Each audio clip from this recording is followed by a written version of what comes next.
Good afternoon, everyone. Today, I am going to talk about the right to suffrage. Citizens of the Philippines will choose their country's destiny in 3 days by voting for the person they wish to lead. Everyone is busy campaigning from one location to another. They are introducing their candidates, handing out flyers and giveaways, pasting posters everywhere so that people can see them. And some are promising voters money if they vote for a certain candidate, which I can attest to because someone in our place once told me. Voting is a human right, and we should be able to freely elect anyone we wish to rule the country. It should not be forced or lured by a prize, since we are not electing only for our own future, but also for the future of our country. According to Article 5, Section 1 of the Republic of the Philippines, Constitution of 1987, suffrage may be exercised by all citizens of the Philippines who are not otherwise disqualified by law. It is also noted in this article that a person must be at least 18 years of age to exercise his or her right to vote.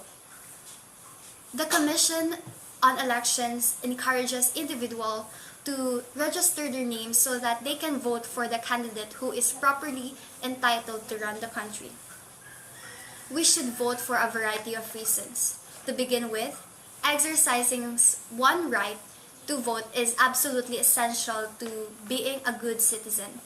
Since the Philippines is a Republican and democratic state, residents engaging in democratic process express the right to speak freely and show their pride in their country and its government. Second, every person is responsible for registering to vote and voting in elections. Your decision have an impact on the younger generation. Whoever wins the upcoming election and whatever the outcome, it will affect everyone in this country, not just you. Finally, voting is a way for you to express yourself. This is your chance to speak for the causes that are important to you. You have the power to pick who you want to lead in order to live the life you desire for yourself and for future generations. If you do not seize this opportunity, someone else will make the decision for you. Voting for a candidate is akin to deciding your country's fate. One of the Philippines' weaknesses is a lack of governance and strong sense of corruption. And according to worldwide data of 2021, the Philippines ranks 70th as the poorest country in the world. This situation will worsen if we do not look for the right and most qualified candidate. Bad governance is the outcome of our mistakes in selecting the wrong leader.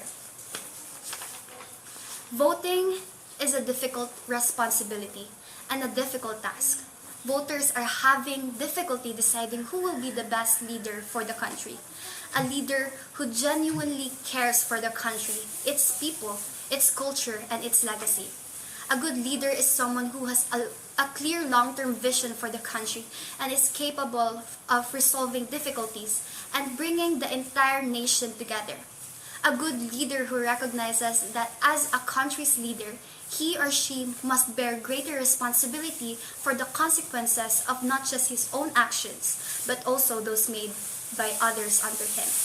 Most significantly, a leader who understands that he or she has been elected by the people to serve the country and its people, that any authority placed on that candidate is expected to be utilized in the country's best interest.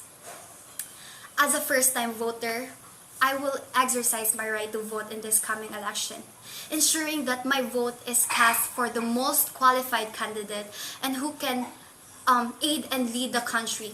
Every vote is crucial because it pushes the selected candidate ahead of the competition.